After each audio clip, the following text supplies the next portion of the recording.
When Anna confessed, she didn't tremble. She didn't apologize.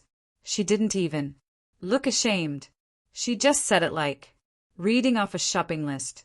We were sitting in our living room, the place where we'd laughed, argued, and dreamed about tomorrow. She locked eyes with me and said, I slept with someone else. And no, I don't regret it.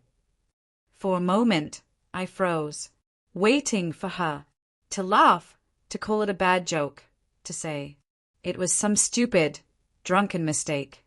But she leaned back on the couch, arms crossed, smug like she had just proved a point. Why? I finally whispered.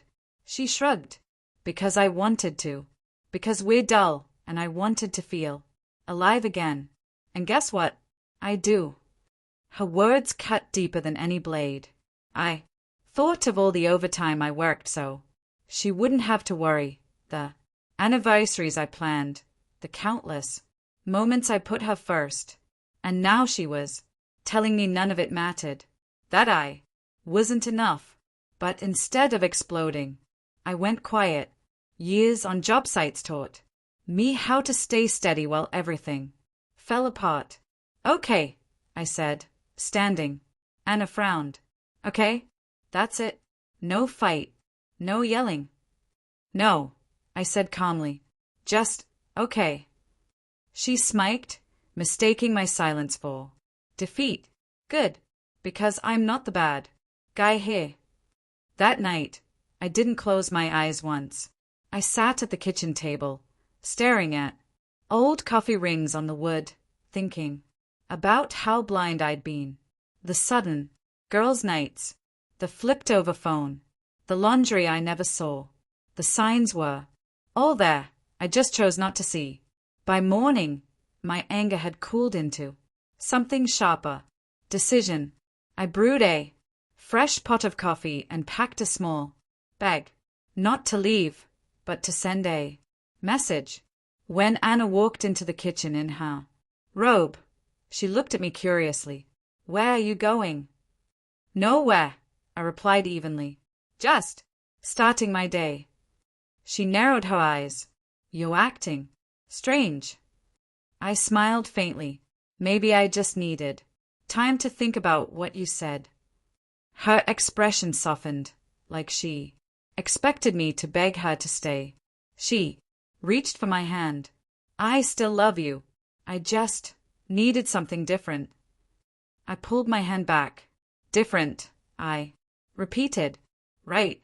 And you got it. Good. For you. She scowled. What's your point? My point, I said, rising from the chair, is that you made your choice. Now I'm making mine. The rest of the morning, I cleaned. Not a quick sweep, an exorcism. I folded her clothes into boxes, took every picture of us off the walls, packed up each reminder of the life we built. By noon, I texted her, come home. We need to talk. When she arrived, her face drained of color. The house was bare, stripped of our history. What is this? She stammered. This, I said quietly, is me taking my life back. You felt alive after betraying me? Perfect. Keep feeling that.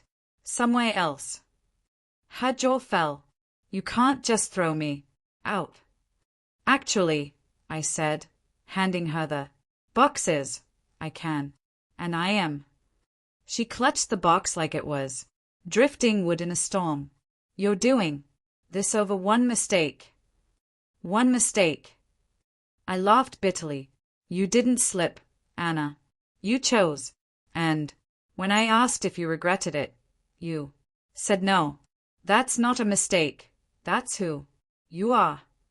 She stepped closer, voice trembling now. You're overreacting. Couples survive. Worse. We can fix this. Not us, I said. My voice calm, though. My chest burned. Do you know what it was like to hear you brag about betraying me? To hear you say it made you feel alive, like I was holding you back. She winced. I didn't marry someone who would humiliate me in my own house, I said. And I won't live with one either. So, yes, you're leaving today. For the first time, her mask cracked. Tea spilled. Please, I didn't think you'd actually. That's the problem, I interrupted, opening the door. You didn't think. You just did what you wanted. Now I'm doing what I want. She stood frozen, crying, then finally picked up the box and walked out without another word. When the door shut, I sank into the couch. The silence was heavy, but not empty. For the first time in months, it felt like freedom. Later that night, I wandered through the bare living room. The walls were empty, but I felt lighter. Beneath the grief was something new. Relief. I realized I hadn't just thrown Anna out of the house.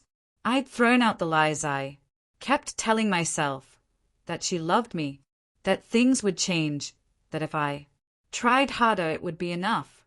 I was done trying, and for the first time, that felt like peace.